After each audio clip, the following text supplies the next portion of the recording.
Thank you for joining me. My name is Brigitte Gabrielle, and I wanted to share with you my story.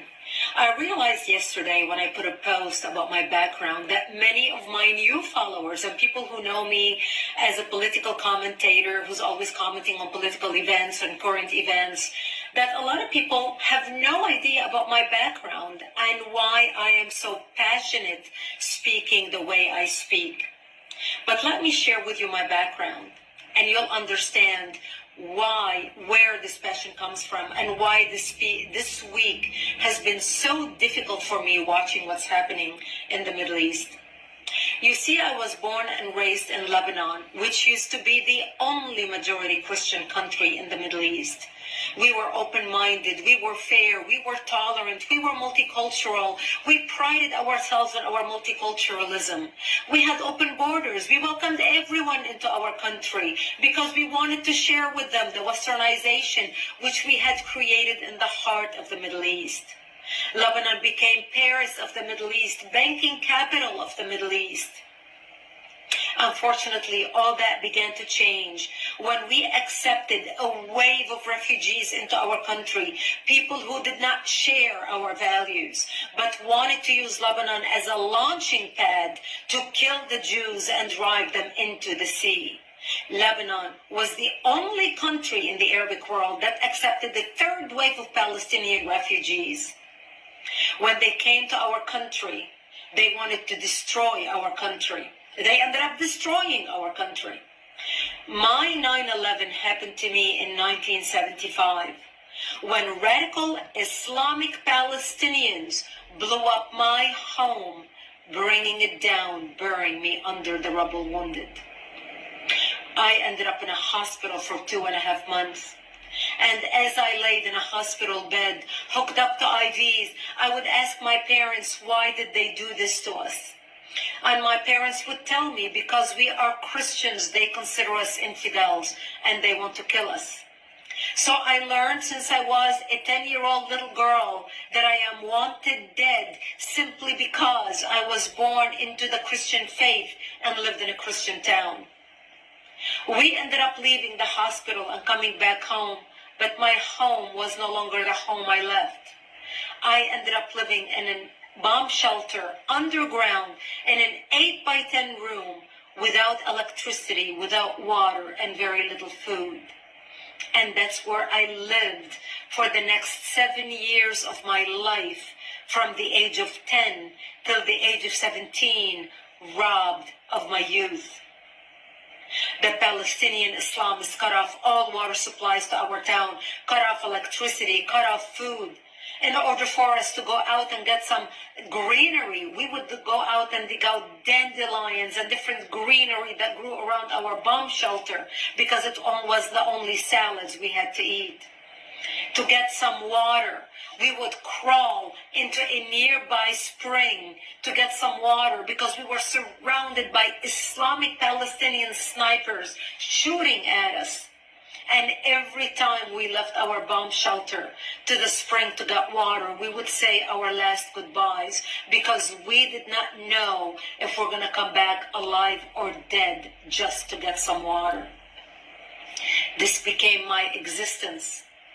I remember a few years into the war, in the beginning we thought it's going to be a couple weeks, and then everybody's going to see the massacres that the Palestinians are doing to the Christians in Lebanon, how they put their heads together with the Muslims in Lebanon and declare jihad on the Christians, the massacres of children, the slaughter, even the crucifixion of Christian men on crosses. One of the famous city massacres was in the city of the Moor in Lebanon, where they massacred the whole town. This barbarism, this Palestinian barbarism is not new. My father would say, all the Christian nations are going to wake up and see what's happening to Lebanon, to the Christians, and they're going to come save us. But nobody came, and the world forgot about us. I remember 3 years after living in the bomb shelter, I was 13 years old, and one of our militia, one of our Christian friends stopped by, and he said to me, Brigitte, we heard a lot of chatter on the radio, and we believe tonight we are going to be slaughtered. And he said, if I don't see you tomorrow, I wish you a merciful death. And he left.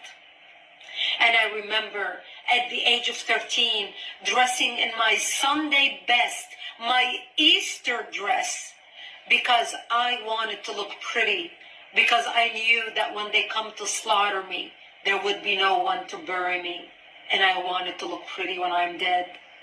And I remember my mother combing my long black hair as I sobbed, begging her, I don't want to die. I'm only 13 years old.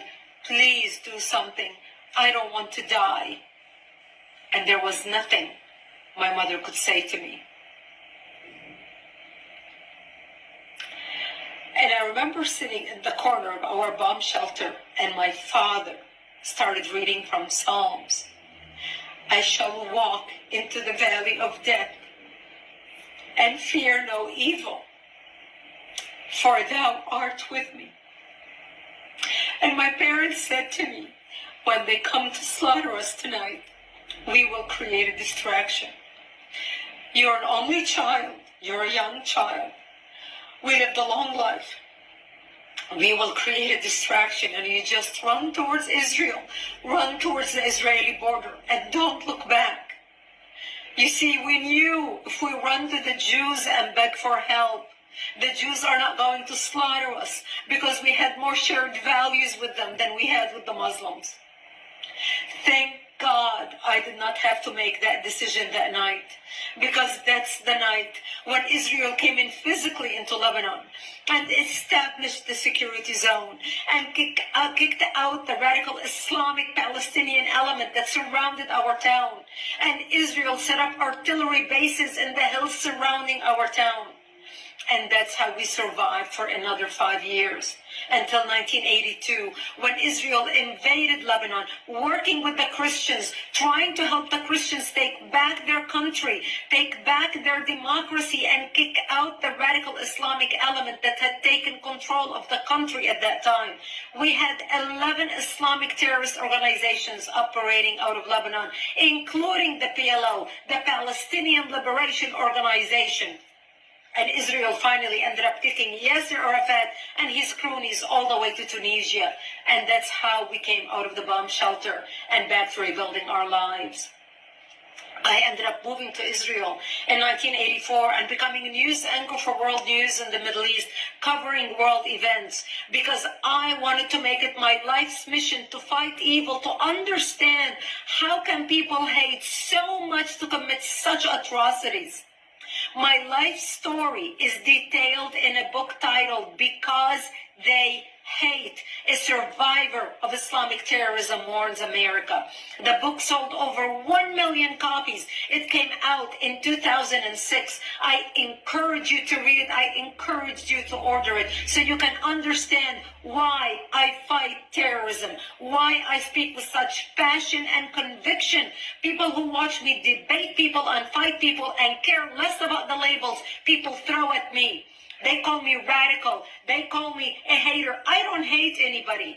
I pray for the Middle East. Today I'm praying for the Jews, for the Palestinians, for the Lebanese, for the innocent people who are dying or who are going to die because of the work of Hamas, because of the work of Hezbollah, because of the work of Iran, because of the crazy radicals who want to kill, who want to create mayhem on the world.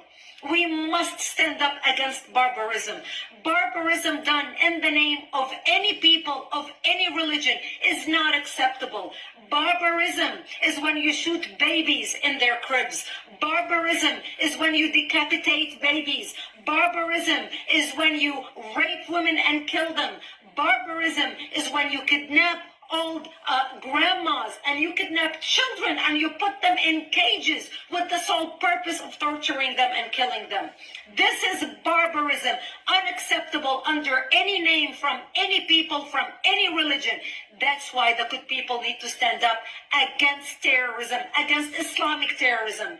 Because what starts in the Middle East doesn't end in the Middle East. What starts in Israel doesn't end in Israel.